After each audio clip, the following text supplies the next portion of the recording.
Today's video is going to be highly interactive as you're going to have a chance to solve 12 beginner level positional exercises. The mistakes that we're going to observe highly relate to rudimentary strategy concepts and happen in 2 real games played by one of my newest students.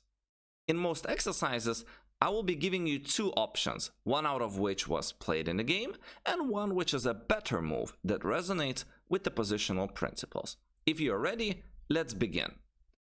In the position in front of us, white has just played a3. What would you play here with the black pieces? In the game, the move d6 was played. It's not a move that is necessarily very bad, but black should take the opportunity and take over the central control after white plays a relatively passive move like a3. Now we have 2 pawns in the center, and after taking, we're leaving ourselves with central control that is an advantage in the game of chess. If white, for example, attacks our knight, we can comfortably develop the bishop and at the same time defend the knight. If your suggested move was bishop to c5, it's very important to be aware of one tactical idea for the white pieces. White in this position can destroy the black center by playing knight takes e5, and this looks like a big mistake. Why can't we just win the piece with knight takes e5? Well, white can win the piece back with the fork, and after we're giving up the knight, for example, white has 1 pawn in the center versus 0 pawns of blacks, plus f4 is coming, and we consider that white is better in this position. In this exercise, I would like to give you 2 choices. Would you take on d5 with the knight, or would you take with the bishop? In the game, the player took with the bishop, and my recommendation is to always take with the worst piece, and because the knight is just average looking knight on f6, and the bishop here is considered the good bishop as it's the opposite color to our own pawns in the center, this bishop is considered a better piece than the knight. So it is better to keep the better piece, and to me, right now the bishop's strength is accentuated in between the dark squared pawns. Feels like they're cooperating and reaching harmony together when they're on opposite color. In this position, I'm giving you 2 options. One is to play knight to g5, and the other one is knight to c3. In the game, knight g5 was played, and maybe I would call it jumping into nowhere. This is, first of all, not a safe outpost as the knight could be kicked away in any future. At the same time, it doesn't look like black could conduct a kingside attack, as I don't think that the knight can be coordinated with a lot of other pieces of blacks in order to properly attack the white's king. Whereas the knight on c3, first of all, it's very useful as it takes away lots of squares from opponent's rooks and queen. Even something like, say, rook c1 cannot be played because of the possible forks. At the same time, the knight can never be kicked away from the c3 square. Neither it can be exchanged really for the same value piece because white has no minor pieces left on the board. So you just install the knight on c3, it's annoying to your opponent, and you're sure that it's going to stay there because of the black pawns guarding it. In this position, you have 2 options. One is to take the queen on e2, and the other one is to play queen to f5. What would you play? In the game, queen to f5 was played. Whereas in fact, in this position, it's a no-brainer to take on e2 because of black's advantage. If you count carefully the material, you will notice that black is actually 4 points up. Even though they have 2 rooks and we have only 1, we have a lot of extra pawns and we have 2 pieces against 1 rook.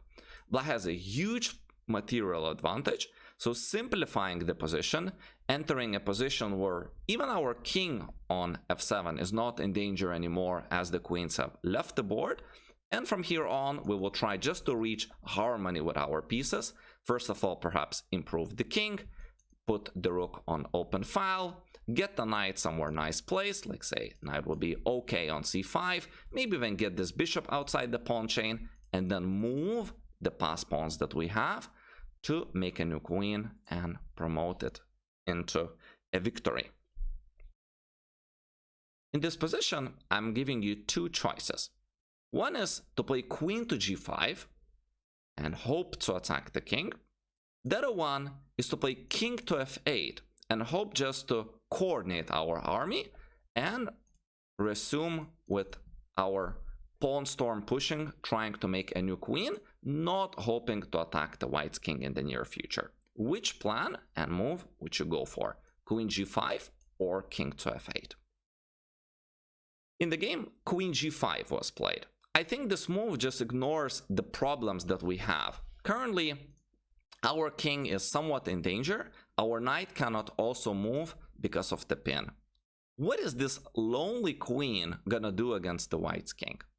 I think black in this position should play king f8. Now king is a lot more safer than it was on f7. Our knight is free to move. Perhaps we could follow this up with moves like knight to c5, placing the queen on e6 where it starts controlling the so needed light squares. And black can hope to simplify the position, and when we reach good piece coordination, push the passed pawns that we have. In this position, it's white to play. We're starting to look at the second game. What would you play in this position with the white pieces? In the game, white played the move d3. It's a natural move which hopes to develop the dark square bishop and prepares it. Another natural move would be castles, but all of those moves are far worse than the move knight to g5.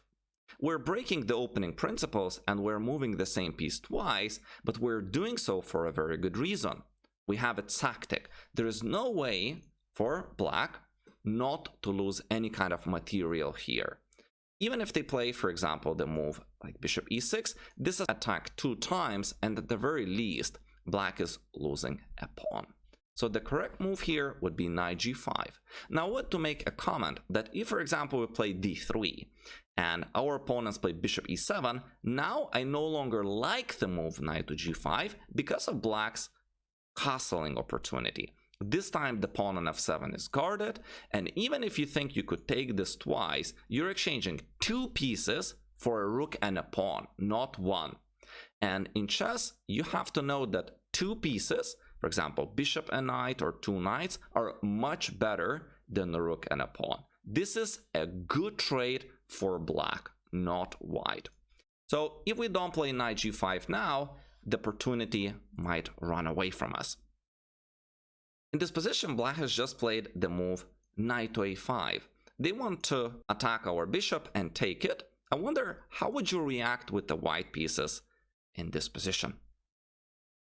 In the game, white just played bishop to g5, which is also a legit option, but now we're damaging the pawn structure this way, and we could incur that damage the other way that would improve our pieces. White's recommended move here would be bishop to b3.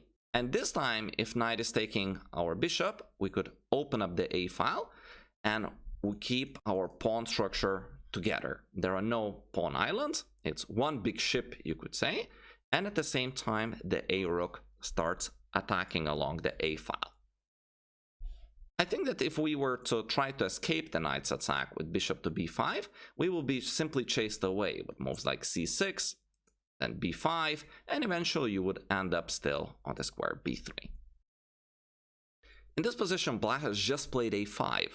What would you play with the white pieces? In the game, e5 was played. It's a very natural move, you could say, in a way, if you consider white's lead in development and black has only pawns that have been moved in this position. If we were able to exchange the pawns and open up the position, white can definitely develop an attack against the king and perhaps tactical initiative. However, right now black is threatening to trap our bishop with pawn move to a4, so a very useful move to know under these circumstances is the move a4. Now, if they take, our rook starts playing, or you could take also with the bishop, and if they push, our knight could reroute to many useful squares. For example, it could go to e2, then g3, If you're considering slow options, it's even possible to go to b1, maybe then d2, and if black's pawn doesn't go to d5, you could even enjoy the square in c4. Here, most probably white would just simply go with knight to e2, and we still have this huge lead in development. In this position, I would like to give you two options. One is to go knight d5, and the other one is to play bishop takes f6. Which one would you go for? In this position, white has a weak square on d5, and the way we take advantage of the weak squares is we try to establish pieces on them, but only in such a way when we can maintain them there. So if we go knight to d5, they could simply play knight takes d5, and this time you're not able to keep the piece on d5. Well, you could keep the rook there for now, but the rook will be chased away whenever the queen moves, as the bishop is going to attack it. So a better move here would be to first remove the knight, which is the defender of the square d5, and after that we can take advantage of that weak square by establishing a knight on it and maintaining it there. In this position, you have two choices. One is to play knight to d2, maybe weird looking move to you, and another one is c4. This move is attempting to defend the pawn on d5. The move c4 was played in the game, and the move knight d2 was way better. We can establish the knight on e4, which also prevents our opponent from pushing that pawn. In this position, we're piece up, and I believe this would be very prophylactic and not allowing opponent to create complications. In this position, I would like you to choose between the moves queen e3 and queen to g4. Queen g4 was played in the game, and now black was allowed to play e3. Even though in this position white is still, of course, very much winning, black got an open file, and perhaps they could invade to the second rank from where they're hoping to create some damage. I think a much better move would have been just queen e3, blocking the pawn, and from here on we could also consider tripling up, maybe even moving the knight to g3, and attacking this e4 pawn with 4 pieces, when black can only defend it with 3. Now black has no chaotic options that would complicate the position. And the last exercise for today is this one. Here, as you can see, black already got some dynamic play going. It's a little bit more chaotic than white would want to. However, there is a move that would save white. There is more than one such move, and if you can find any of those moves, I would be very happy. So you could try solving this exercise for the white pieces. The move that I think is the simplest here is queen to e6. We're simply exchanging the queens, after which the pressure is off our pieces. So here inevitably black probably needs to take, and okay, one rook is not going to threaten us too much. Another move that would defend would also be queen c2. White is solid here, and for the time being very safe. In the game, white played queen to f7. Black would just simply run away with the king, then white played rook f1, lost the piece, and even got checkmated on g2. Thank you for watching. If you enjoyed the video, please give this video a like and subscribe to my chess channel. It's free and you will never miss a video.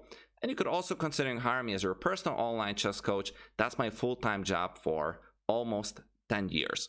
Thank you, and see you in the next video. Bye-bye.